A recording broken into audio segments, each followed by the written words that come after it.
All right. Today is December 19th, 2022. My name is Dr. Jason Higgins. I'm in Blacksburg, Virginia at the library.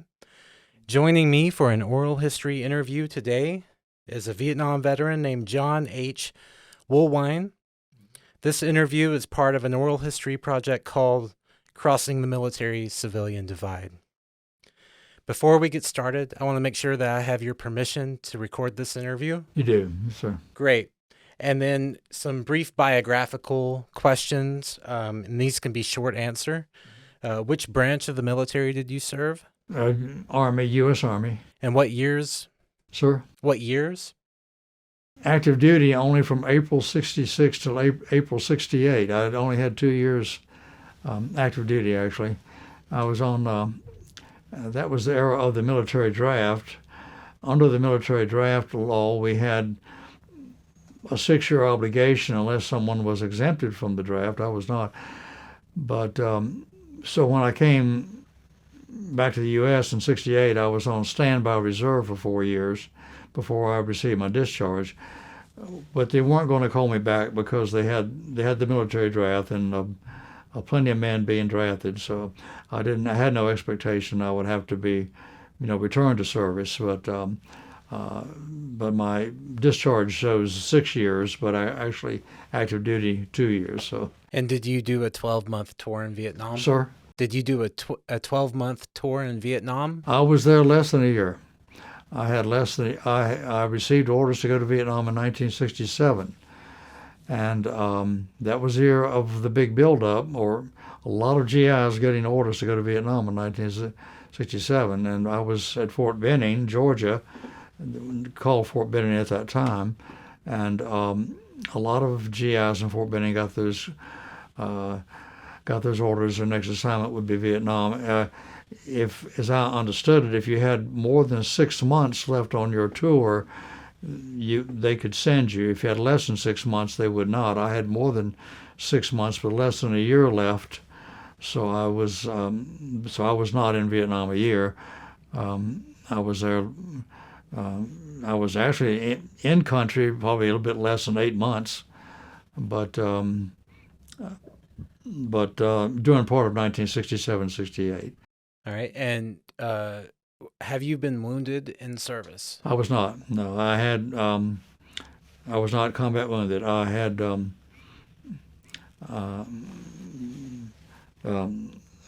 I experienced hostile gunfire during the time of the Tet Offensive. We'll get to that perhaps later. Okay. And one more quick question. I ask every veteran that I interview, do you have access to counseling services if you needed it? If you needed someone to talk to after this interview, would you have someone? I am with the VA. I have I haven't been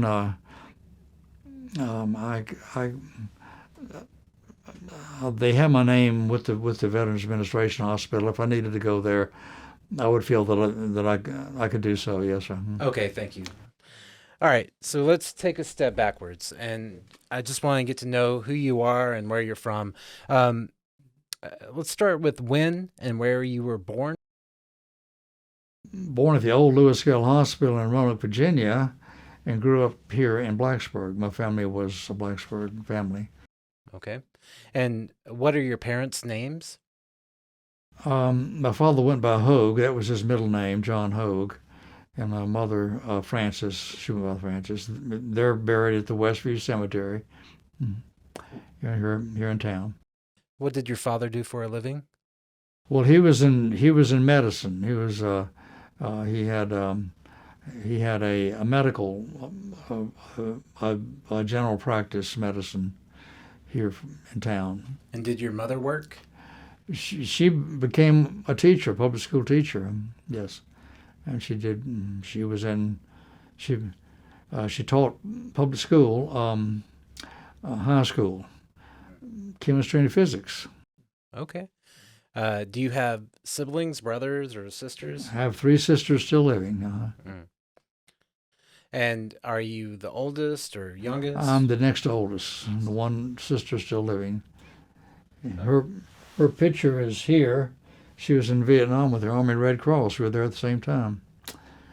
I'd love to hear more about that. I understand that she was a donut dolly. Is that correct? She was with the Red Cross. Yes, she was a Red Cross volunteer. All the women, all the North American women that went to Vietnam were all volunteers. None were given orders to go, and they could, I think, if they volunteered, a later decline. But after they were there, they were expected to serve their tour, which they did, and which he did certainly too. And so I salute the women. They're all very brave, all the women that went to Vietnam. Yeah. Do you have family history of military service? Did your father serve? Yes, he was in World War II. He was. And his father was briefly in the military during the time of the Spanish-American War. I don't think he got into any because the war was over. And his father was in the American Civil War. And my son, who is still living, was in Iraq in 2004, and he's living in Tennessee. He was wounded by an IED and lost one limb, lost right leg above knee, but he's doing all right. But none of us have been career military, but our family has served in various wars through various generations, I guess, put it that way. Did your father ever talk about his service with you? Sometimes he did. He was with the Army in North Africa, Sicily, and Italy during World War II. He was with a medical battalion attached to the 1st Infantry Division. So they followed the 1st Infantry Division and in North Africa. And he heard General George Patton give a speech, he said, in North Africa. And that was, he was a great admirer of General George Patton. So talk a little bit about growing up in Blacksburg. What was it like living in this town? Well, it was much smaller then than now, of course. Blacksburg was, I think I read somewhere, the 1950 census, Blacksburg was 3,300. And it's, I don't know what it is now, close to 50,000 maybe? I don't know. Probably that. Yeah. In that rate, maybe more. With the students, Yeah. for sure. Yeah. Probably. So with that expectation that the school is growing, it's still a small town, but they, it was different, but everything changes. So that. Did you go to college or university at Virginia Tech? Yeah, I went to Randolph-Macon, but I transferred to Virginia Tech. I finished at Virginia Tech. I was in class of 65. I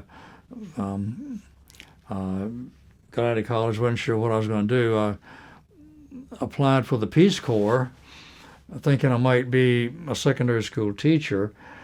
And I was accepted to train for the Peace Corps, but I did not start. I don't know if I would have made it in that endeavor or not, but because I was also received notification that I was eligible. I was classified in 1A by the U.S. Selective Service, meaning if you're in those days under the military draft, if you're classified in 1A, your name goes to the top of the list. I was out of college, so I did not have a college deferment anymore, and I was not in graduate school. I was just taking some courses, but not full-time graduate. So I was eligible for the draft, and I decided I better go ahead and join rather than. I knew the Peace Corps would give me a 2-year deferment, but I thought, well, they may get me when I get out of the Peace Corps. Maybe I better go on, and I decided to go ahead and join there. I made the decision to join rather than to be drafted, and I started basic training in April of 1966.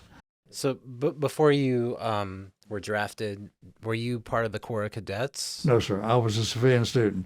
I transferred from Randolph-Macon not to avoid the Corps. I just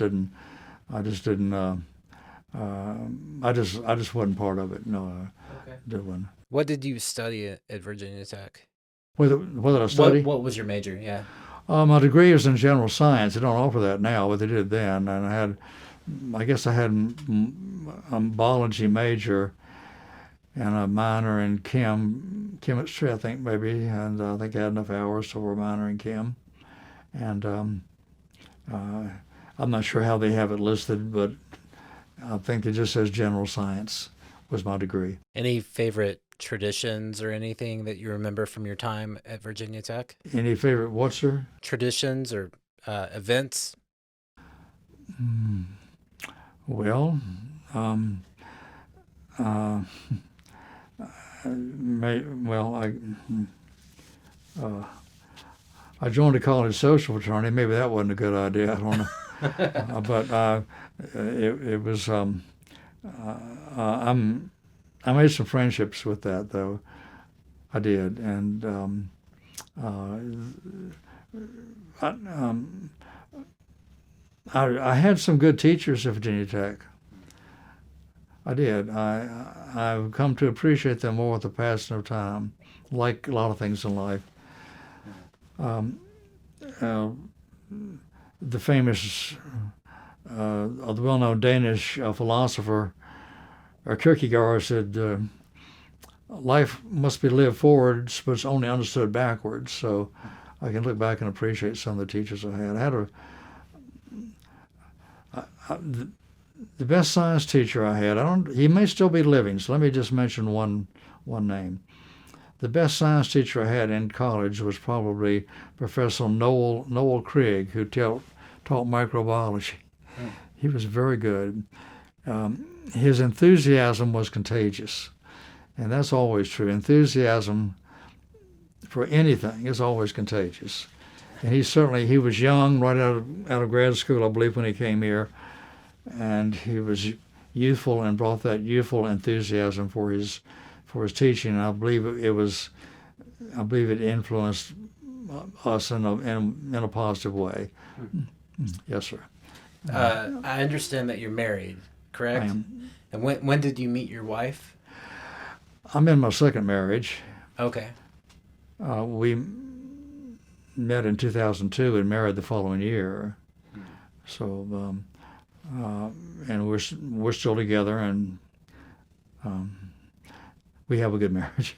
Okay, I wasn't sure if you had met at an earlier age before military service. I did have a marriage before that, but that ended in divorce, and that's all I guess to say of that. Yeah. So let's talk a little bit more about your path toward military service. Where did you go to boot camp or basic training? Fort Jackson, South Carolina, and I was there for basic training and AIT, Advanced Infantry Training. AIT we did there at Fort Jackson. Then later went to Fort Benning, Georgia, and they sent us over to Fort Rucker, Alabama, briefly in the end of 1966, and then back to Fort Benning. I left from Fort Benning when I went to Vietnam. Did you do special forces training at Fort Benning? Oh, I didn't do any. I didn't really have any special training. I had infantry training. I had light weapons, and I was in a mortar platoon, so I had I guess a double MOS. 11B10 would be light weapons, 11C10 would be mortars. When I went to Vietnam, I had that, so I thought, well, they're going to put me right at the tip of the spear, so to speak. But in my case, it didn't happen that way. I was very lucky. I mean, I didn't. I did experience combat, but not as much as some. Okay. Certainly not. Could you talk about, for someone who's never been through basic training, what is that like? What was it like on the first day? What was it basic like training? Yeah. No. Oh well. Well, we weren't happy to be there. There was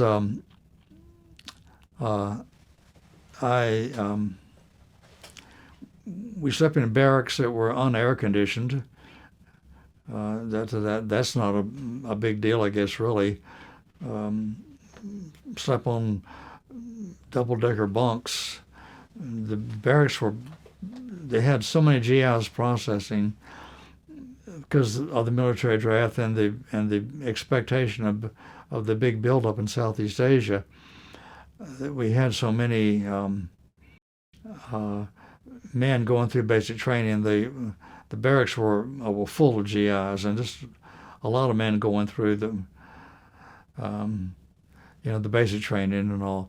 We had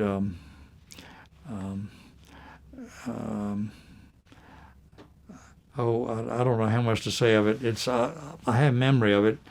It's it wasn't fun, but didn't expect it to be, and but had to take our turns pulling the KP duty. What's KP duty? Kitchen police. We had to, you have to Peel potatoes? Well, that wasn't. One day I can remember. This is when we first were processing, and I was in before we were assigned to our various basic training companies. We had so many. They packed us into World War II era barracks, and I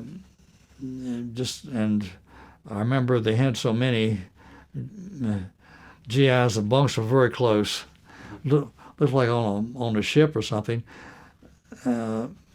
No air conditioning, but we had the windows were these propped open, a hinged window they could prop open. They had screens on the windows to try to keep out mosquitoes, but to get a breeze, you had to prop that window open. And that was April, though. I'm thinking, okay, I'm glad I was there in April, May, June. If I'd been there in July and August, it might have been worse. But we were kept busy. We didn't spend much time in the barracks. But I remember one time we went. It was our turn to do KP, so they got us up about 4 o'clock or 4:30 to march us down to the big mess hall about 5, and we served 3 meals, a breakfast, a noon, and an evening meal. It seemed to me like we were there about 18 hours that day. I don't remember exactly, but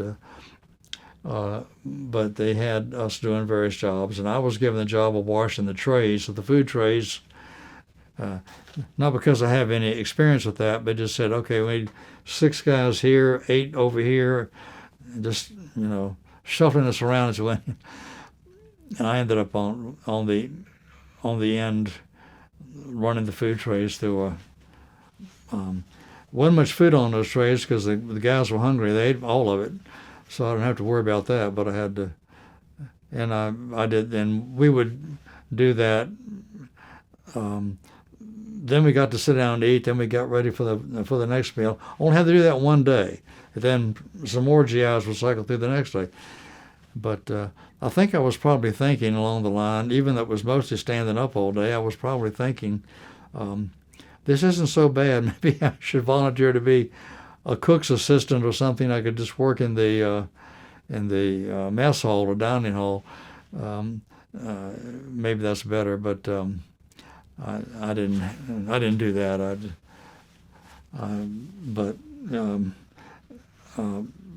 It was.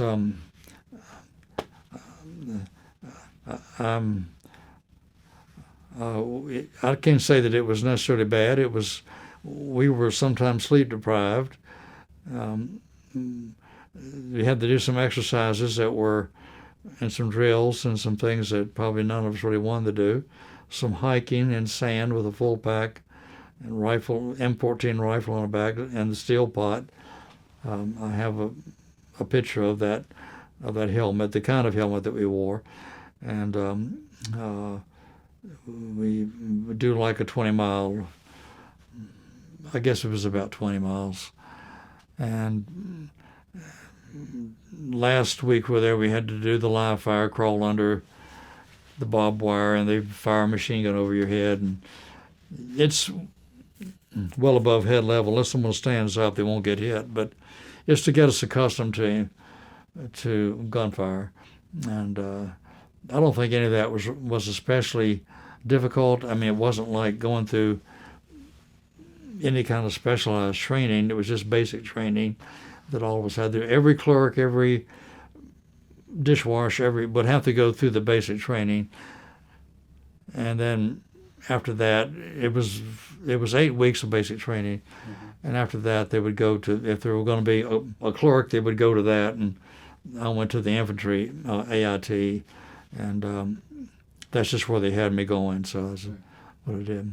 At what point did you realize that you would be going to Vietnam? Well, it was in 1967 I got the orders to go to Vietnam. Um, as I mentioned, I was at Fort Benning, and they had an infantry casualty replacement order that came down from the Department of the Army, and I don't know exactly how that worked, but I think it went to each brigade, infantry brigade unit at Fort Benning, that they have to supply this many names now for the next a call up for Vietnam, and my name was on the list, and for some others. I don't remember the names of the others, but I know I was not the only one, and I don't know exactly how my name got on the list, but I think I know, but that doesn't really matter, I guess. It sounds like there's a story behind that. Well, I don't, maybe my platoon sergeant was eager to give me an opportunity to go somewhere else to serve. I don't know. He never told me that, but I mean, I got along fine with him. I don't have any complaint about anybody, but somebody's got to go, and I guess that. And as I said, I wasn't by any means the only GI at Fort Benning getting those orders. Lots of us did. A company clerk that I can remember, I can remember his name. He was kind of a loudmouth company clerk. He came to me in the summer of '67 before I left Fort Benning. He said, Woolwine, he said, I think I know how your name got on that levy from the Department of the Army to go to Vietnam. He said, I think when the top sergeant sent you to brigade headquarters to retrieve something from the files or to go through the files before the IG inspection. Once a year they do an IG inspection. I won't go into all that, but they have a 2-star general with other rank on down. They go to every unit and they go through everything. And we were getting ready for the IG, and I was sent to brigade headquarters to go through some files. And he said that clerk over in brigade headquarters, I don't remember his name. He said, I think you made him angry because he didn't like you going through his files, so he put your name on that list. He said, maybe I can get your name off. And I said, no, I don't think so.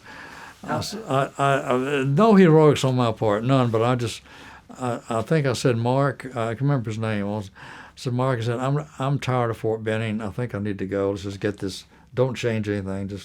And I don't know that he could have done it anyway. I have no idea that he could have gotten me off from that. And then, although I later on, I thought maybe I should have asked for another stateside assignment. If I had to leave Fort Benning, maybe I should have asked for something else within the U.S. But I thought of that briefly, but not for long. I'm extremely lucky, and I know that. Lucky to be here, and the young soldier whose bunk was right beside mine at Vietnam, he didn't make it, and he was younger than I was. I remember his name, but I won't say it. I don't know his age, but I guess him about 5 years younger than I was. Just a young man, and I would make that guess. I don't know his age, but I wasn't with him when I was told he got hit, but I was informed of it by someone else. And that's, so I'm very lucky to be here. All of us are that were there. We all have a dose of the survivor guilt. We all know people there that did not come back as we did. So that's it. But anyway, I'm sorry. You had another question, and That's all right. I went off the. Go ahead. Well, can you talk about your first day arriving in Vietnam? What was that like? What do you remember? Yeah. Arriving in Vietnam. Okay. Sure. Let me back up a little bit and talk about the day we left Vietnam, or left the U.S. Um, we we I got orders. Well, when I had orders to go to Vietnam, they gave us 4 weeks. The Army did, at least. I don't know about the other branches. They gave us 4 weeks to leave to go home, and that was 4 weeks to get your affairs in order before you go to Vietnam. So I took my leave and went home from Fort Benning, and then I was given orders or received notification in the mail that my next assignment would be to go to Fort Dix, New Jersey, and that's where I would depart for Vietnam. So I went by bus to Fort Dix, New Jersey. I think that's how I went, and from Blacksburg. And when I got to Fort Dix, it was packed with GIs. I mean, just so many. It was 1967 was when they were increasing so many personnel in Southeast Asia. So the barracks were filled, and I was there about. There was so much paperwork to be done to get all these people processed. We were there about a week, getting ready for the process. So, and we were told do not. But every day they'd call us out. They said, "Do not miss a muster. You get in trouble." And so we had to go out and then pick up cigarette butts or do some odd jobs. After about 5 or 6 days, they had us lined up, everything in order for us to go to Vietnam. So they said, "We're going to bus you over to McGuire Air Force Base." So they put us on buses packed with GIs. Went on the day that I left, went to McGuire Air Force Base, and when we got to McGuire Air Force Base, they packed us into like the enlisted soldiers. That would be like E4 or E5 down. PFC would be E3, Spec 4 would be E4. That's what I was. Most of us were E4, or we eventually got that. E5 would be like a buck sergeant or something. So they packed us into a large Quonset hut, and I don't think the higher ranking NCOs or the officers had to endure this, but there were so many of us in that temporary building. We had to sit on our duffel bag. Every GI was to turn his duffel bag up and sit on the top. I don't know how the very tall or short managed, but being of average height, it was okay for me. But you had to turn that duffel bag up, sit on the top, because they were packed in like sardines. As I think back on it, a fire marshal today would never allow that. Never. But they did then. Then we had a young Air Force, an Air Force captain, a young Air Force captain, got up on the stage, and he was telling us what we're going to do. You're going to go to McGuire Air Force Base. You're going to load onto a jet and fly to Vietnam. And we were to fly from McGuire Air Force Base to Anchorage, Alaska to Tokyo. Tokyo changed to a military flight, and then from Tokyo down to Tan Son Nhut outside of Saigon. And Tan Son Nhut is still there. They still call it that, I understand. And my wife and I were there in 2006. We'll get to that later. But so one story. There's some humor here. I wanted to share the humor. Packed in this Quonset hut, and this young captain's giving us all these instructions. I don't remember what he said, but I do remember one thing he said. He said, "You'll be flying on commercial airline the first the first the first part of the journey from Anchorage and then Anchorage Tokyo to Anchorage to Tokyo." He said, "You're on a commercial airline. There will be stewardesses on board." That means all female then, young females. "There will be stewardesses on board." He says, "You are to conduct yourselves as gentlemen at all times." And as soon as he said that, I heard a little voice in the back say, "But sir, it's our last chance." and, and and the room erupted in laughter. It was like gallows humor. We needed something to laugh at right then. I think that was our moment of, and it kind of lifted our spirits. I think when we got aboard the jet, they bussed us over to McGuire Air Force Base, packed us on the jet, and no assigned seating. The officers sat at the front, or the higher ranking officers, and then maybe the higher ranking NCOs and non-coms, and the lower ranking GIs went to the back, and we just took a seat wherever you could, and they filled every seat, but it was okay. They served us some food, and I guess everybody was a gentleman. We did. I never heard anybody say otherwise, but it was kind of. I thought it would be. The move would be very somber, but I guess we felt like we needed. Some of the guys were talking. I wasn't saying much, but I remember some fellow ahead of me, up near the front of the plane, had a Playboy magazine. So he unfolded the Playboy magazine to the centerfold, and then he would hold it up like this, so the guys in the behind him could see. Well, all right, that's adolescent humor, but So it sounds like something to take your mind off the reality. It's something to take your mind off, yeah. Right. So we landed at Anchorage, stepped off. They gave us the time to say, you can go into the terminal, come right back. Don't, 30 minutes or whatever.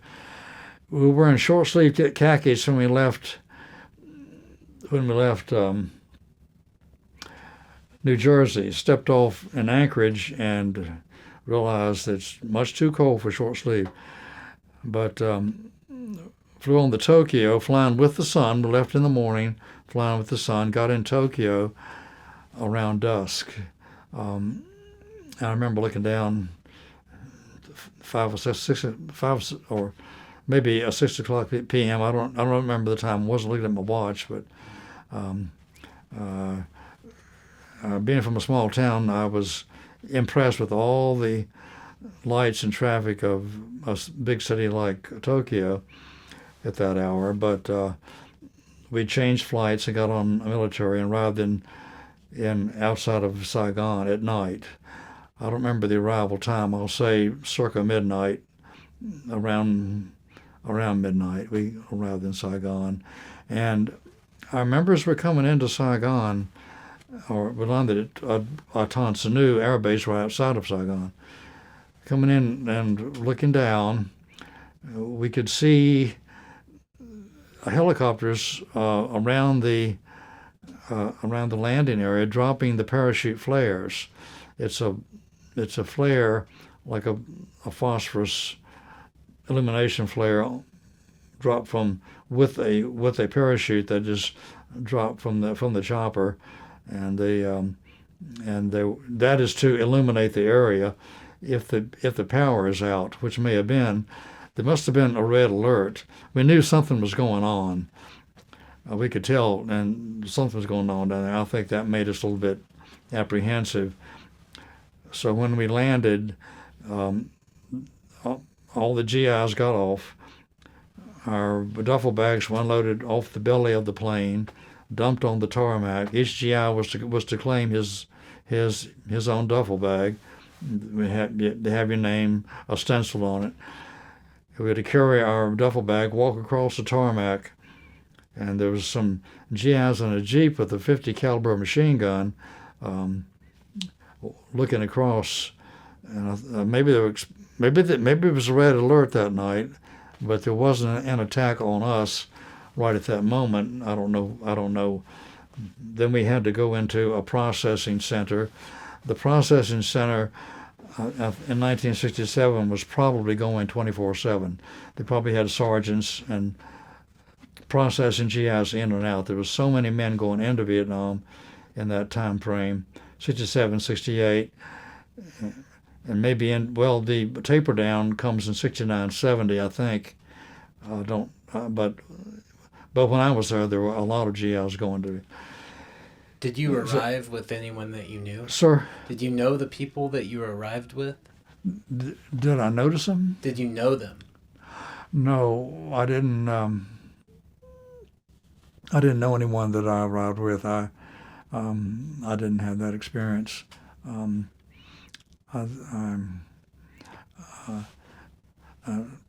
didn't know anyone that I arrived with. Did you make friends while you were there? Sir? Did you make friends while you were there? Yeah. I did. I made some friends while I was there. I haven't kept up with any of them, but I did make some friends while I was there. I used to drink beer with a guy, and we used to swap stories. He was from North Carolina, I think he told me, and we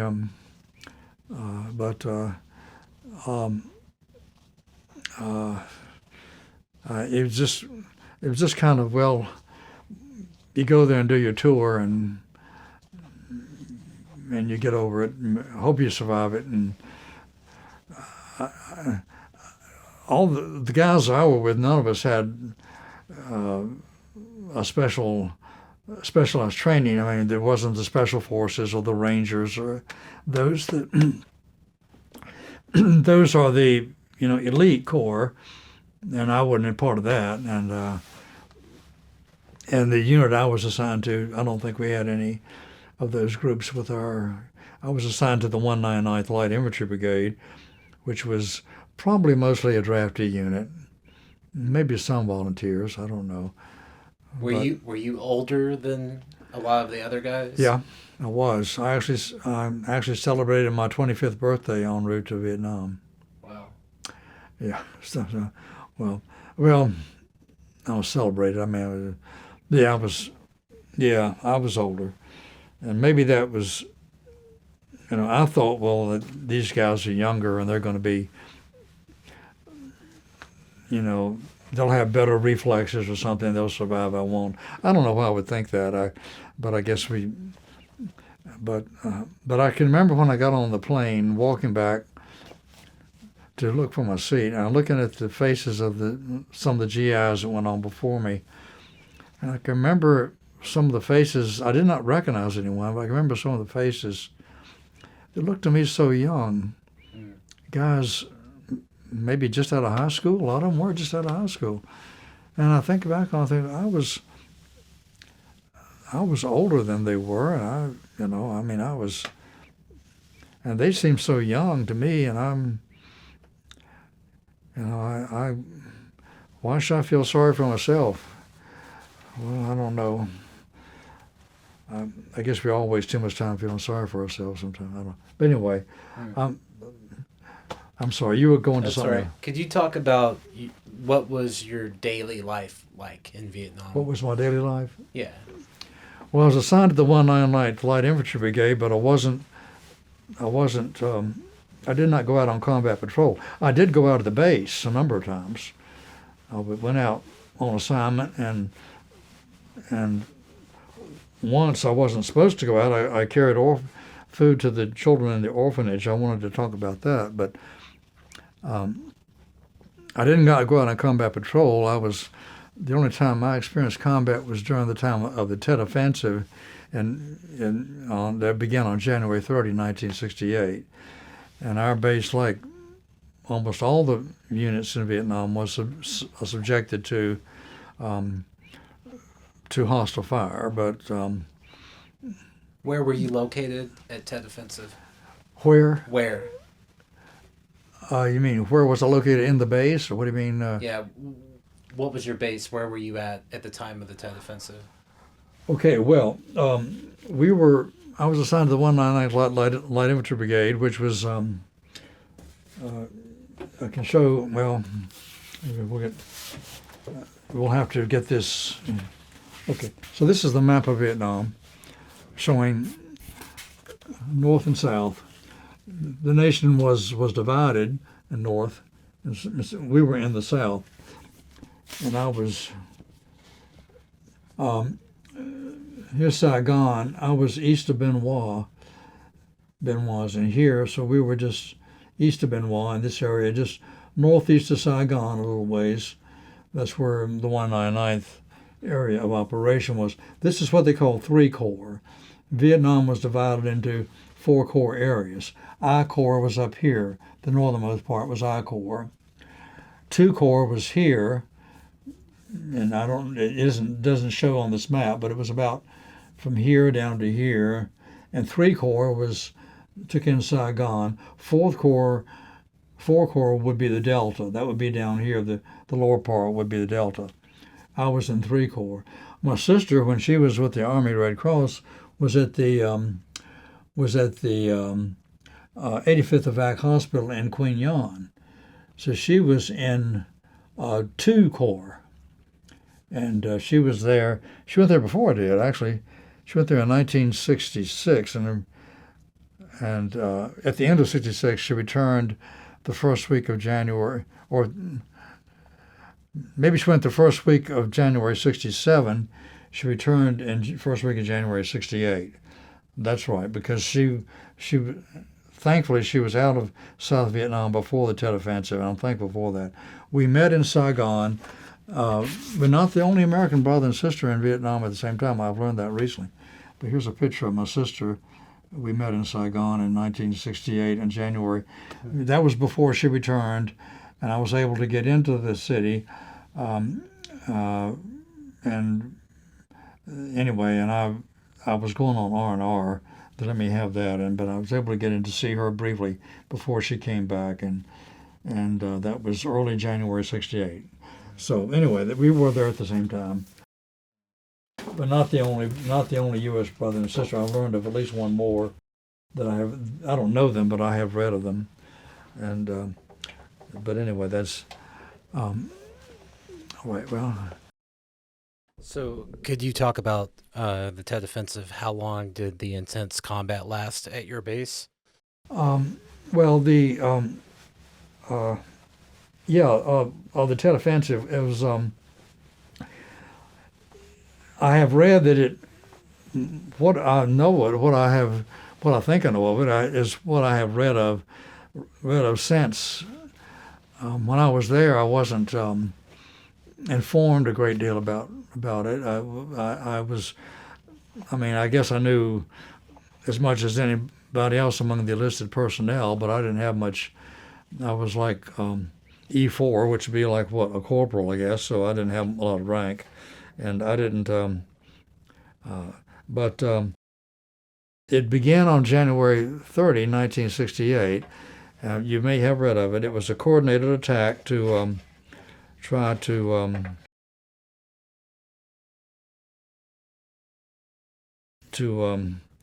dishearten Americans.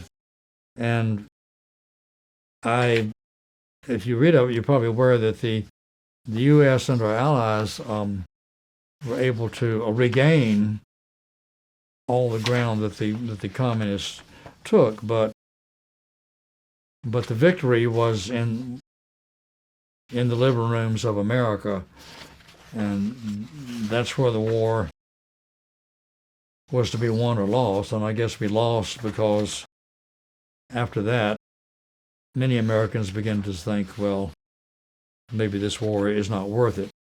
But I was. Let me sidebar here because I did want to talk about some people. I did not know this man, but General William Westmoreland was the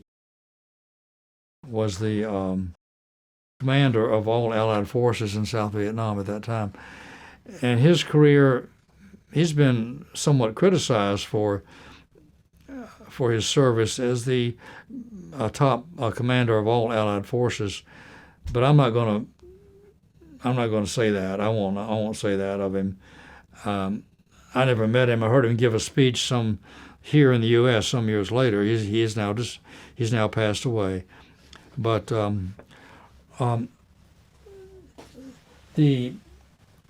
I had an image I wanted to show of a man whose awareness of the threat from the Tet Offensive was General Wyan, and I don't have it now. That's all right, I guess. Anyway, General Wyan was one who was aware of the impending danger. I don't know how much people in the high command were, but he was one who was very much aware that enemy movements and all that were certainly obvious to him. And he was commander of 2nd Field Force. I was under his command indirectly, although I never met any generals. I don't know. I just in those days, the Army, if you were an enlisted soldier, you weren't likely to meet a general unless you were assigned to the general staff. I was not, of course, so I did not meet any of the generals when I was in Vietnam. But there's one here that I want to talk about that I met later, who's now deceased. But I did want to talk about the Tet Offensive. The commander of our unit was a brigadier general. He was out of the country at the time of the Tet Offensive, which started in the pre-dawn hours of January 30, 1968.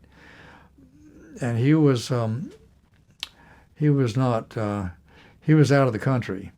And I'm not trying to suggest there was any malfeasance on his part. He probably had a valid reason that he was away. But he left command of the unit to the brigade executive officer, the second in command, Colonel Frederick Davidson. And I wanted to talk about him. Colonel Frederick Davidson was the brigade executive officer, second in the command. He was in command of the 199th Light Infantry Brigade the night of the beginning of the Tet Offensive in 1968. These were attacks by Communist forces against American and Allied forces. The brigade commander was away, leaving Colonel Davidson in charge. Davidson did well and was later promoted to a brigadier general to command the 199th. That was after I left. That he was elevated later to the permanent post of the command. After that, he was later promoted to a major general, which would be a 2-star general, and he served with the Army in Europe. He passed away in 1996, I believe I read, and he's buried in Arlington National Cemetery. So if one looks him up, they can see his grave marker in Arlington National Cemetery. Colonel Frederick Davidson was the third, as I read of him, the third African-American man to become general. And I think, as I read of him, the first to become a major general, a 2-star general. He may have been the first African-American general to command an Army infantry brigade. Possibly so. That I don't know for sure. But his life, if they're going to rename a post in the South, they should surely consider naming one for this man. His last name is spelled Davison, Davison, somewhat unusual. Frederick, F-R-E-D-E-R-I-C-K, F-R-E-D-E-R-I-C-E Davison, D-A-V-I-S-O-N. And I have information on him but that's all I can say at this moment. Did He you is. know him personally? I'm sorry. Did you know him? Did you serve No, under I him? did not. I did not know him. I did. I did hear that he's everything that I have heard. I have talked to people that have interacted with him. I've had a chance since in recent years. I've had a chance to meet and talk to some people who did interact with him, and they seem to all have good things to. Although I did not meet him, others did. There's a man I know about my age who retired Army as a lieutenant colonel. He had some interaction with General Davison. When I was in Vietnam, I heard that he served well. A fellow that I think, as I recall him, I don't remember his name, but a GI like myself, who was a white guy from Texas, as I recall, told me that he saw that he witnessed General Davison during the night of the initial attack, going from bunker to tower, or to see if the man had ammunition. I could only I did not know him or interact with him in any way, but I've always thought if an army post is to be renamed, they should consider adding General Frederick Davison's name to one somewhere in the South. And renaming an army post is much more complex than we know, because many things have to be changed besides just the stationary. But Well, since you brought it up, how do you feel about? Sorry? Since you brought it up, how do you feel about military bases being named after Confederates and renaming them? Well, I think I have no emotional attachments to it, so I don't. But I've heard people say, "Well, everything is more complicated than it seems." Of course, that's always true. And if you're going to rename a post, it's going to cost millions, and a lot of things have to be changed. Not just the stationary, but that they use on posts, but all the signage, everything. But maybe it should be done. That decision's by somebody else. Others will say, "Well, why spend all these millions on that when we have other needs?" I'm not going to debate it. I don't know. Did you interact with black soldiers in Vietnam very much? I had I had some interaction with African American, but I don't have any negative. I don't recall any that I would have done, any whose name I can recall. I just didn't, but I don't have any negative memories of it. Except, well, I will say this. In 1967, at the end of 1967, before Tet, there was, I remember being in the EM Club, Enlisted Men's Club, and in the base, in the 199th Infantry Base, and there were black and white infantry soldiers were going to drink beer, and I think there were some racial tensions, because what happens in the U.S., people are aware of overseas. It's always that way. So they were aware of some of the racial tensions in the U.S. This was after the Watts riot in 1965, 66, and all that, which was in Los Angeles, and so there was some racial tensions, and I'm aware one night that there was looked like a fight was going to break out or something. I don't know what that was all about. I just kind of got out as quickly as I could. But I don't know if anything like that happened. But I didn't. Excuse me. As far as I'm concerned, it was. I don't have any negative memory of any African American soldier that I met. I will add this as a sidebar, since we're talking about that. I'm probably one of the oldest people, or one of the few people old enough to say I heard Reverend Martin Luther King Jr. give a speech.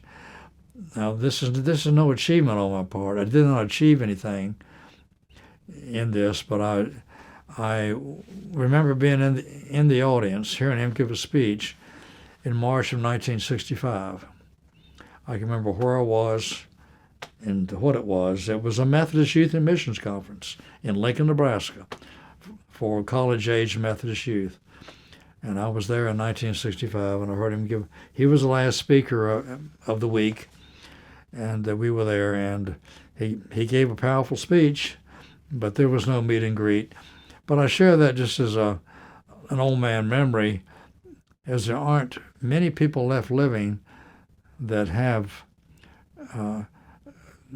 that are able to say that, because we're all so old now that there are only a few left that heard him. The were in the audience heard him give a powerful, and he was a powerful speaker.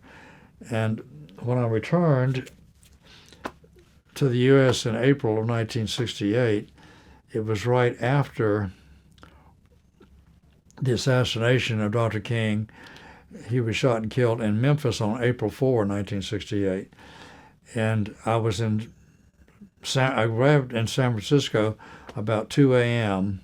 after I processed out of Fort Ord, California, went by taxi with another GI to a hotel that took GIs 24/7, and got up the next day sometime in the afternoon. They roamed around the city and with my camera, because I thought I may never get back to San Francisco.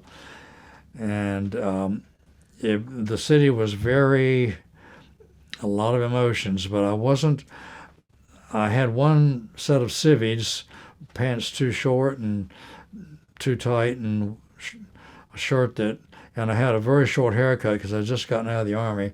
And my concern was if there's some bad guys, if I get on a bad street in San Francisco, they'll know I'm a ex-GI because I have a short haircut, and they know I have money because I've just been discharged, so they might roll me to get my money, or try to rob me. But I didn't. Then I got it as I was roaming around the city with my camera. I realized there were no war protesters. Nobody was protesting me, or there were some others experienced anti-war protests when they came back. They had things thrown at them or spat upon by American anti-war protesters here in the U.S. Didn't happen to me, but the emotions in San Francisco that day were about the assassination of Dr. King, and the emotions were about race, not about Vietnam. I remember walking near a plaza, I don't remember where it was, and somewhere in San Francisco, and there was a large black man standing there. He was arguing with, or talking to a white man, and there was no fighting, there were no blows. I didn't see that, but he was just talking to this white man. The white man had his eyes downcast, and the black man was yelling something. I guess he was angry about the announcement of the assassination of Reverend King. A lot of emotions. Fire alarms, I could hear fire alarms being activated elsewhere in the city. I didn't see smoke, maybe, but I could hear on a fire alarm, people pulling fire alarms. Just a lot of emotions. But yet, even with all that emotion, I think in 1968, San Francisco is I won't say what it is now. I haven't been back. I've been to California, but haven't been to San Francisco since 1968. But as I read of it, I don't think I want to go there. I believe the emotions were more. I believe that people were overall probably better behaved overall in 1968 than we are now. As I read about city riots now, when there's some emotional reaction to anything, I'm wondering how historians in the future will see this. Are we less civilized now than we were 50 years ago? I don't know. I'll leave that for someone else. But I guess okay, I've gotten off topic. Well, that was very interesting. Sir? That was very interesting, though. Okay. And what a rare opportunity to hear Dr. King speak. Yeah. So going back to Vietnam, could you talk about your interactions with the Vietnamese people? Yes, I want to talk about that because Um, well, I don't. There was. I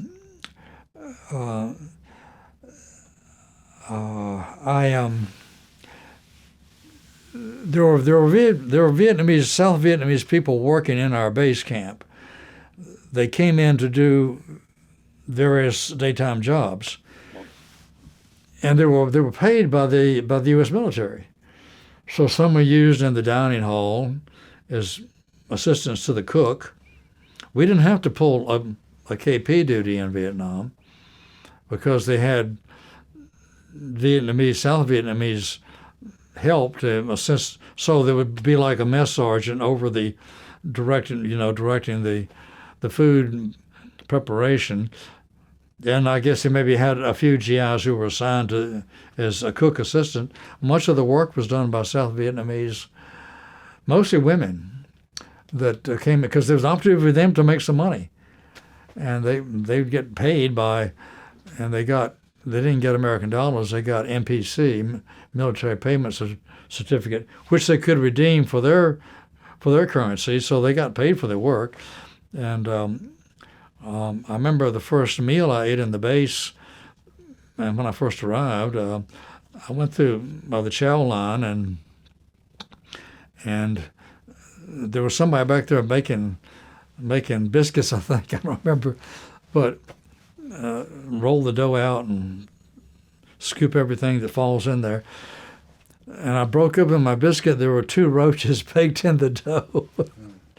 So the roaches in the biscuit dough. So I lifted the roaches out and I ate it anyway. And if I bit into a roach, I don't know it. It doesn't matter. That's a small matter, really. But years ago, my sons are now adults. But years ago, when my sons were small, I used to tell them, the best biscuit I ever ate had roaches baked in the dough. How can you complain about the food? And I tell them that story about lifting the roaches out of the biscuit dough. And my youngest son, who's something of an analyst, said, "Dad," he said, "I've read that you can raise roaches in captivity and eat them and they do you no harm." He said, "The only thing you have to worry about is what the roach walks on. You ate that part anyway, so you ate that part anyway." I said, "Well, yeah, I guess I hadn't thought of that, but I guess okay." Oh well, all right. Yes, I did interact with some of the Vietnamese, but I don't remember any names. I did meet a young man, a Sergeant E5 who had been in military intelligence before he was assigned to our guard platoon, and I spent the last part of my tour there just pulling day and nighttime guard duty around the base, and he was with our group. And he made me aware of the orphanage outside of our base in the little town of Ho Nha, which is right tangent to our base on the north side. So I don't remember exactly how we did it, but I went out there with him one time to the orphanage, and I met some of the nuns and the children, and it was just a delightful experience. And I was really I found that the nuns and the children all to be they seemed very happy to me, and grateful to have anything. And so after it was after New Year's '68, we got we did not get fresh fruit in Vietnam. We didn't expect to get it, but on the end of the year holiday, Thanksgiving, Christmas, New Year's, the Army would try to give us a little bit more food, nicer food than we expect to get during the year. So we got some fresh fruit, which we didn't expect to get throughout the year, but we did get some at the end of the year. So end of the year holiday. So it was after New Year's in 1968 early '68, maybe. I don't remember if it was before or after I met my sister in Saigon, but I just I was somewhere in the base. I saw behind one of the dining halls, a mess hall there. I saw a crate of oranges, and I thought, well, maybe this is excess oranges that nobody's claimed. And then I had a thought, maybe they're just going to throw it away, or I thought, well, I mean, they look to be reasonably fresh oranges. I couldn't understand why they want to throw them away. I don't know. I don't know. I didn't ask anyone, but I decided I did something I wasn't supposed to do. I took the oranges. I thought, I'm going to carry these to the children out in the orphanage. So I went back to my barracks, and I found a fellow who I kind of knew, and I said, would you go with me? So he went with me. He carried the M16, and he carried a weapon. I carried the oranges, went out the gate and to the right, and then on Route 1, I have it on the map. I won't try to show it now, and to the orphanage, and I got some good pictures of the children eating oranges, and they seem to, actually, this shows some of the children in the orphanage. I guess it can't be seen very well right now. We'll have to do that later. Yeah. But anyway, one of the ladies gave me a tour of this of the orphanage, and it was a very delightful tour, and as I remember it, and the children to me were just they were, as children are everywhere, they were just delightful young children. So she showed me, you can't see it on this, but there's a picture here of a new chapel. They have a new chapel. They had just completed. They're very proud of their new chapel. But I noticed that some of the stained glass in the back was fractured. It may have been fractured by concussion of American artillery or something, I don't know. But they're very happy with their new chapel.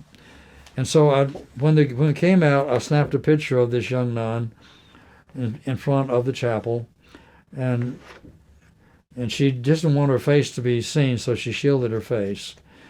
And then we walked up the road from here, and we went around turned around another building, and there was a Viet Cong soldier there cleaning his carbine. He had I didn't really get a good look at it. I just kind of glanced down as I walked past. He was squatting on the ground there, cleaning his weapon. He wasn't expecting to see an American soldier out there. I wasn't expecting to see him. We were both surprised. And he jumped up and smiled, gave me a toothless grin, and I walked past, and I kept thinking, is he going to try to reassemble that thing, get off a shot? I was unarmed, but he didn't try to shoot me. But he was a big guy. I mean, he had, they have, the black pajamas and all that the Viet Cong wore. And we did get sniper fire on occasion from the village. So anyway, but I was tempted to look back, but I thought, no, I won't do that. I drew my courage from her because she never changed her pace. She just walked. She never tried to run away, just walked the same way, and I just walked beside her the same way. We draw our courage from others, and that time I did. And my thoughts about would he try to get off a shot went away as I thought about, well, she's not afraid, why should I be? So, we draw our courage from others. There's another story I want to tell of that if I have time. I don't remember her name. The only one that I remember is Sister Marie. And I gave Sister Marie my name and my mailing address at home, and I must have told her, I don't remember this, but I must have told her that I expect to go back to the U.S. sometime in April, and this was early January. I said I expect to go back sometime in April. So after I came back to the U.S., I had forgotten that, but I got a letter from her. It had written in English. Some of them knew French, English, and Vietnamese, because during the time of French occupation, they had learned French, of course. But since it was Vietnam was French Indochina at one time, that's another history. But she may have been one of those. Sister Marie may have been one of those that was a trilingual. I don't know, but she wrote me a nice letter. But she was kind of scolding me, reminding me that I had promised to send some clothing.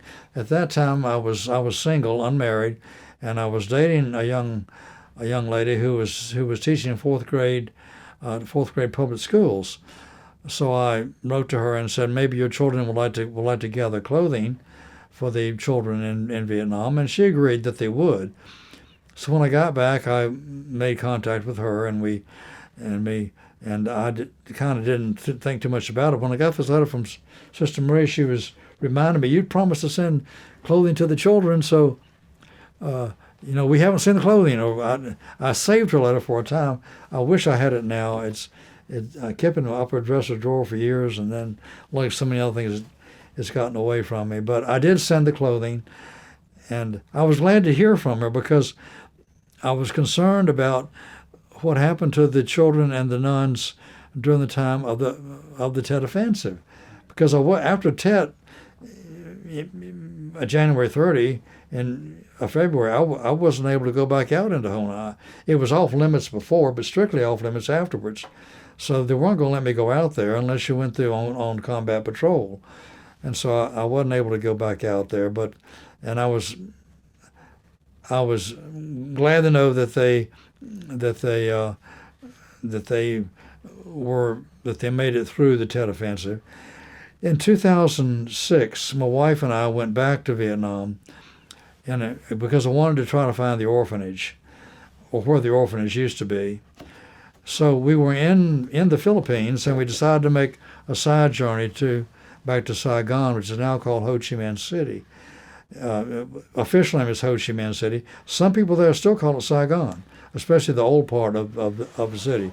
So we went back to Ho Chi Minh City, got a nice hotel, and we got a tour guide to take us north. And Ho Chi Minh City has now expanded so much it covers, it's no longer just Saigon. It's a huge city now, much. And the area that was north that I was showing on the map, north of the central Saigon, is now part of Ho Chi Minh City. But we were riding north, and just something happened. My wife said, maybe that's it. And there was a large church, a Catholic church, that the communists have left. At least they did then. I hope they leave it. And I'm not Catholic. I am Protestant, but I was glad to see the church. So we just had a hunch, and so we stopped, and the guide let us arrange me to go into the compound, and I walked around a bit. Thought it didn't look familiar, but then I found the shrine. This is a shrine they had in 1968. I guess you can't see it now. And this is how a shrine the nuns have with a cross, the Christian cross, and there's a flag that is symbolic of something. And this was important to them, a shrine not too far from their chapel. This is a shrine we found in 2006. They have left this one, left the cross. I'm thankful for that. And they've added names of some of the nuns who have passed away. Maybe some of the children too, I don't know. I did look for Sister Marie. I believe I found hers in here, but I don't remember if I have a photo of it. But it's a lovely shrine, and if I go back to Vietnam, I want to try to find it. I hope that they leave this. Vietnam is under communism. There has been Christian persecution there, as I read of it, and especially after the fall of Saigon on April 30, 1975. There was a lot of Christian persecution. In some of the rural areas, I think there still is. If the local strongman feels threatened by something, he may crack down on people and do whatever he does. I'm thinking, although this is probably an assumption on my part, that maybe in the urban areas they'll leave it alone if they don't suspect some problem for the government. In other words, I don't know. This is a speculation on my part. I guess I shouldn't say. As I read of it, there has been severe persecution of Christians in Vietnam, but I think maybe at least in the South, that maybe in the urban areas they will let them practice their faith if they don't suspect. When we were in 2006, we were in Ho Chi Minh City. I did a little on my own, a little brief tour of the city, and there is a large cathedral in downtown Ho Chi Minh City that's a miniature version of the Notre Dame cathedral in Paris. I think that's when the French were there. I believe that's when that cathedral was erected. So this was not on a Sunday, but I wanted to go in. I went in to the cathedral. There were people in there praying with the rosary beads. There were some women praying using the rosary beads, and I noticed a uniformed guard sitting by the door, and he didn't speak to me. And I went in and just sat and I prayed and left the church, and there was no disturbance for me or the others. At least on that day there wasn't. And so I don't know, but the Catholic faith and the Protestant too there are Christians in Vietnam. Most, I believe, embrace Buddhism or practice Buddhism, but I was encouraged that maybe the Christians have opportunity to worship freely. I hope so.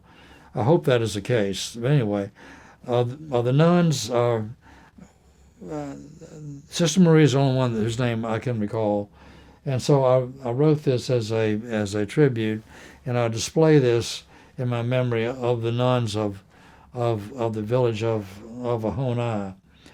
I was told by my friend who knew General Davidson that the village of Ho Nai was settled after the division of Vietnam in North and South. After the division, following the French defeat at Dien Bien Phu, the North was under communism in Hanoi, and this is the capital, Hanoi.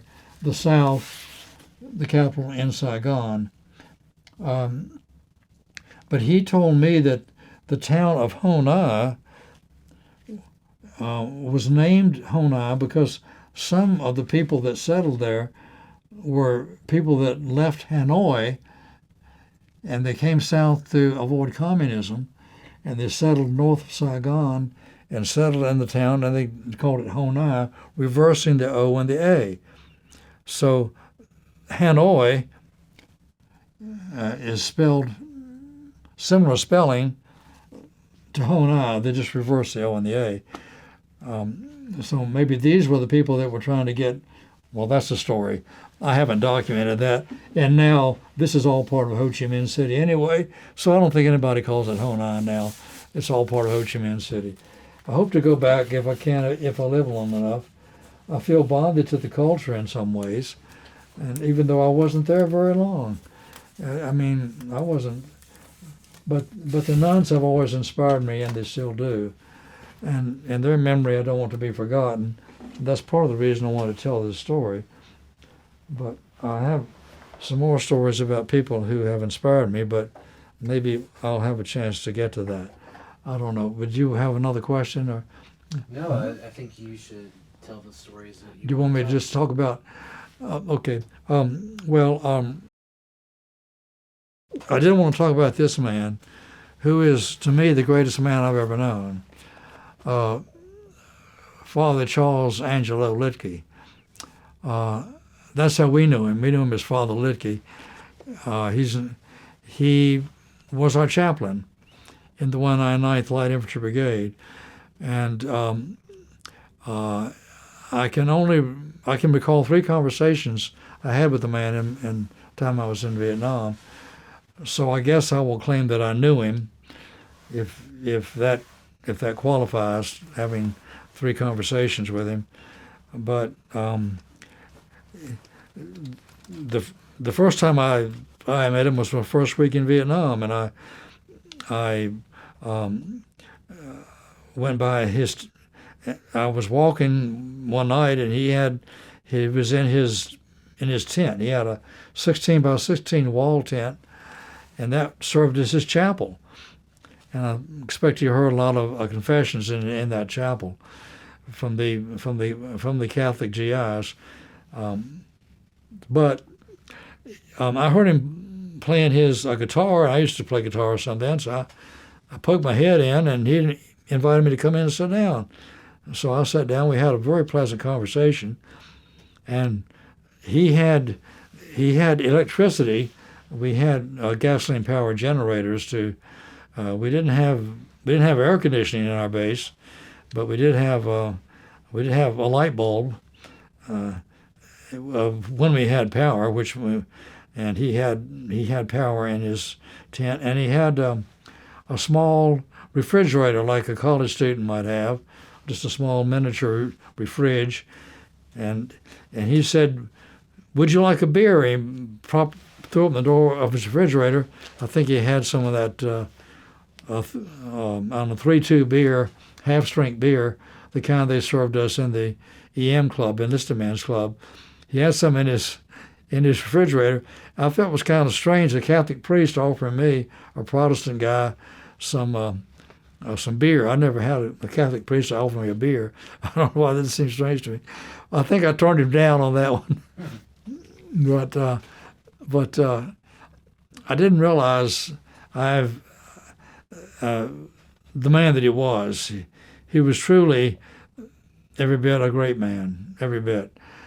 It was in that same year, in 1967, in December of 67, that he went out on patrol, as he did numbers of times, unarmed.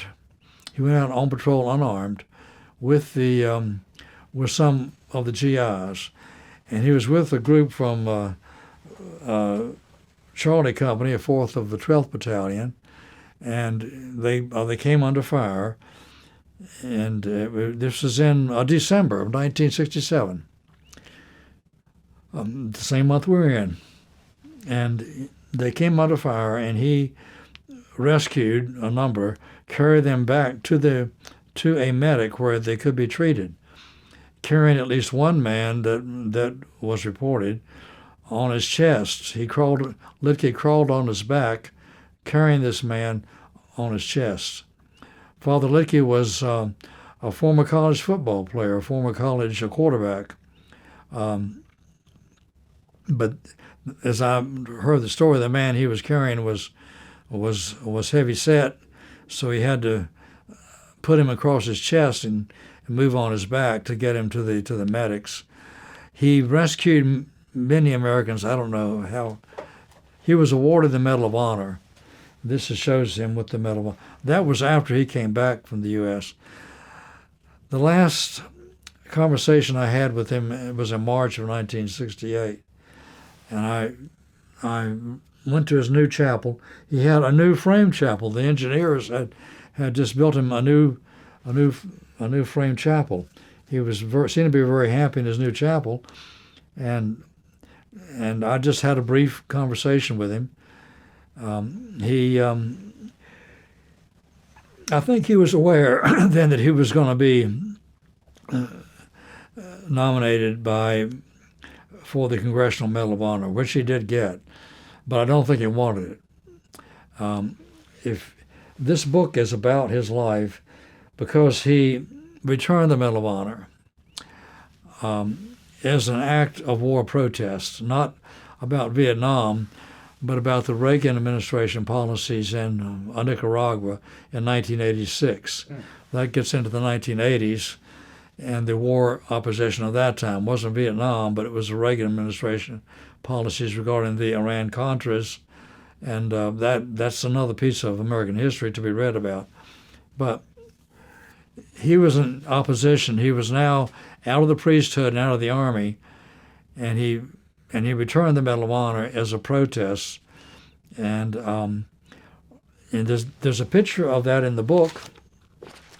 If I won't show it because it's not going to be possible to show right now, but this is a book written about his heroism. I would recommend this, about Charles Lidke and his returning the Medal of Honor. Then he became a war protester, and spent the last year of his life as a pacifist,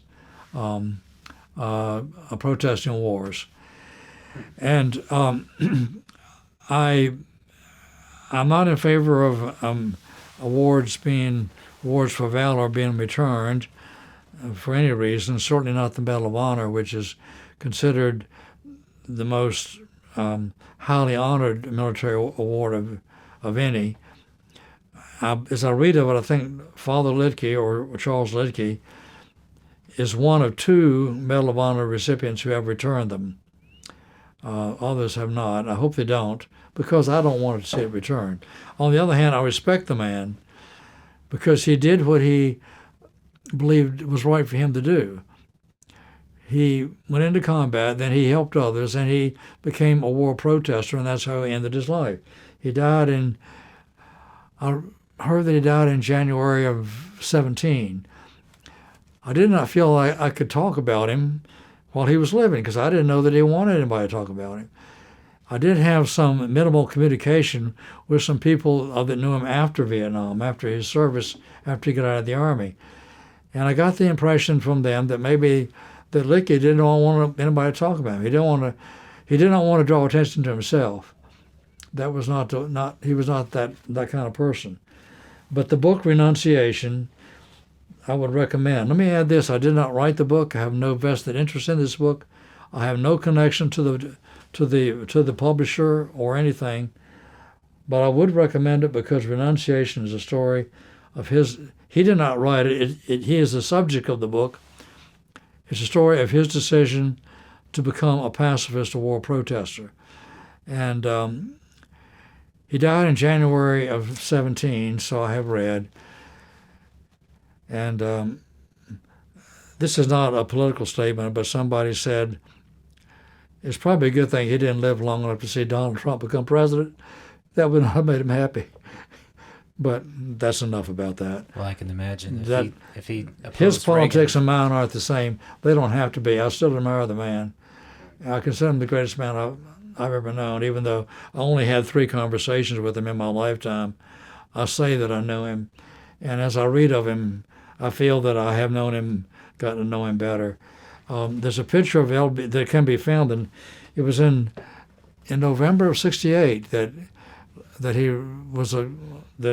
Medal of Honor was awarded to him, and I remember I was back in school then. I came back and I came home for Thanksgiving break and picked up the New York Times, and there's an Associated Press photo of President LBJ hanging the Medal of Honor around the neck of Charles Lidke.